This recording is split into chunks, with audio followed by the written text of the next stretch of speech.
For years, Abuja, Nigeria's capital city, struggled with darkness. Streets that should reflect power and order were swallowed by shadows. Broken streetlights, vandalized poles, constant power outages, and with darkness came fear and insecurity. But today, Abuja is switching the lights back on, literally. In October 2025, the Federal Capital Territory officially launched one of its most ambitious urban infrastructure projects yet, the Integrated Hybrid Solar Street Lighting Project under the Light Up Abuja program, Lots 1 and 2. The goal: to end darkness, reduce crime, and restore confidence in Abuja's streets. According to the Minister of the Federal Capital Territory, Mr. Nyesom Wike, when he assumed office in August 2023, almost 80% of Abuja was in total darkness. That darkness, he said, directly fueled insecurity across the city. Many parts of Abuja were plunged into darkness due to vandalism of existing streetlights, high maintenance costs, knocked down poles, and unstable public power supply. The result, a capital city struggling to stay lit after sunset. Thank you very much. You may be seated.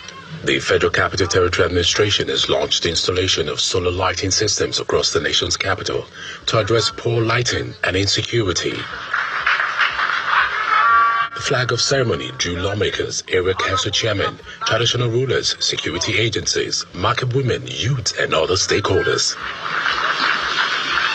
According to the FCT administration, the project will cover major districts and relieve government of wasteful maintenance bills. The project is designed to provide uninterrupted lighting across various categories of routes, thereby enhancing the nighttime safety for vehicles and pedestrian movement. Nyesom Wike.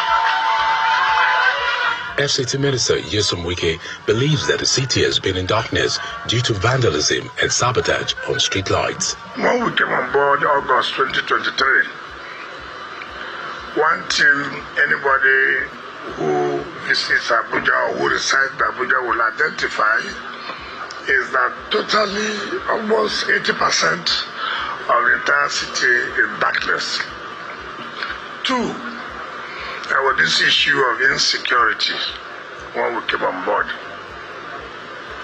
And so we are trying to see how do we tackle this issue. If we continue to leave Abuja in darkness, obviously insecurity will increase. The minister promised that technology and strict security measures will protect the new installations, warning that those who profited from the whole system will be stopped. By the grace of God, in the next 7 months, like I said, with commitment, it will be a different thing. Anybody coming to Abuja, not only will you see good roads, you will see cities being lit up. When you are flying, you go to cities and you begin to wonder how beautiful the cities are. Why? Because of light. But here, immediately you're landing, instead of you to see light, you see what? Darkness. It will no longer be the same by the grace of God. And I want to assure everybody that this job will be done and done very well. If there's one project we are determined to achieve, it is this light up Abuja.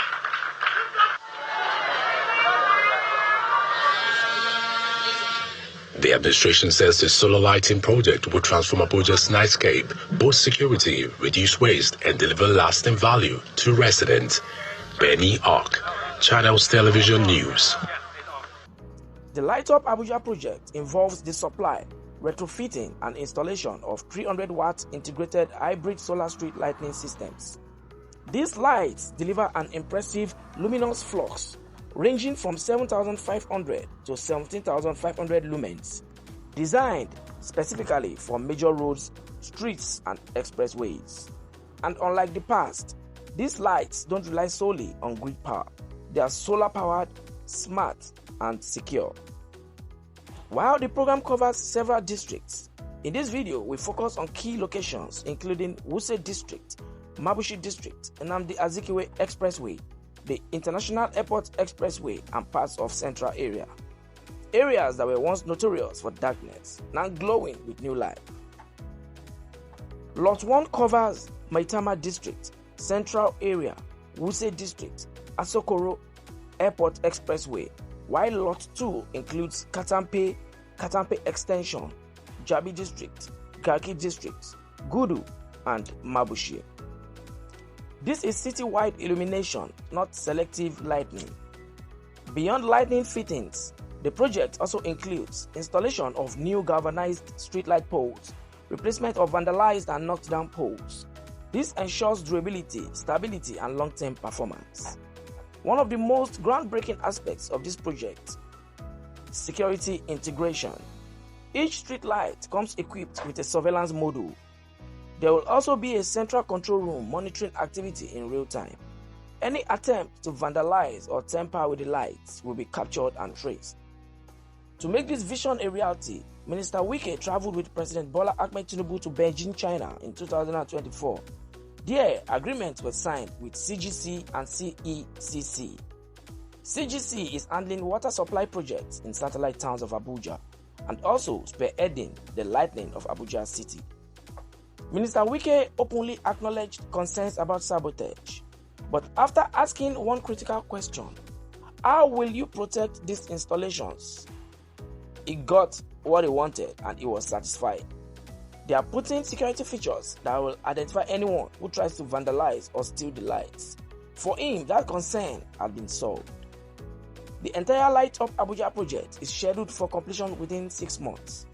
6 months to transform Abuja's nights. 6 months to improve safety. 6 months to restore pride. This is more than street lighting. It's about urban renewal, crime reduction, and redefining what a modern African capital should look like. From darkness to light, from fear to confidence, Abuja is rising. And this time, it's shining brighter than ever. What do you think about Light Up Abuja project? Drop your thoughts in the comments. Like the video. Subscribe to Africa Insight Official for more stories shaping Africa's future. Africa is not waiting. Africa is building.